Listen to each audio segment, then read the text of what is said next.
Benvenuti a Masterchef, il noto programma di cucina maestrina. Io sono il padrone di casa, chef Vianeo da Mestre, autore di numerosi libri, tra cui Non sé che femo e Respirazione bocca a bocca e Vergi soffega.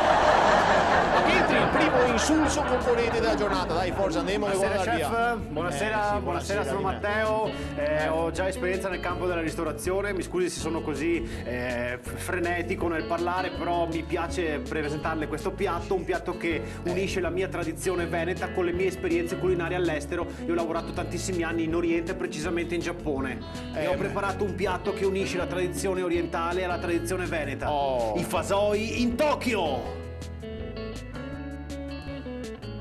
Bello, mi piace questa unione Veneto-Oriente. Bravo, bravo, bravo. Anzi, voglio risponderti a tono unendo l'accento degli antichi samurai con quello di noi mestrini. Vai, Mona!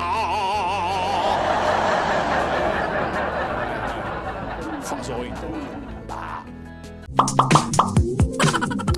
Duilio. Sì, Come si potrebbe migliorare, secondo lei, un matrimonio?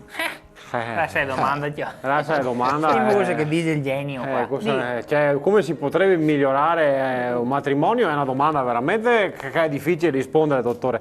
Però secondo me noi dovremmo mettere in campo quello che già esiste nelle altre robe, perché se io penso il matrimonio è un contratto. Certo. Che già sta roba dovrebbe farci capire la natura del matrimonio, perché è un contratto, ho contratto matrimonio. Come si dice, ho contratto all'ebara, ho contratto a malaria, è una roba che ti fa capire verso che direzione cavare. Ma come si potrebbe migliorare, ad esempio, facendo appunto la come si può similitudine col migliorare contratto? sta roba qua? Basterebbe dire, facciamo che il matrimonio sia tipo un contratto di lavoro.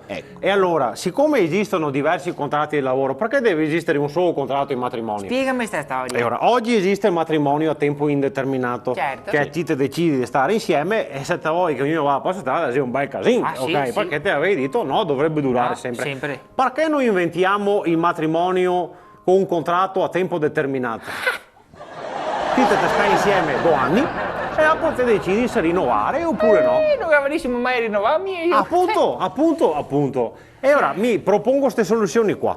O il contratto a tempo indeterminato o il contratto a tempo determinato. Vogliamo creare un'alternativa? Pensiamo ai voucher. Voucher? Cioè? Cioè te che dai 100 euro a una per un lavoro. Duilio.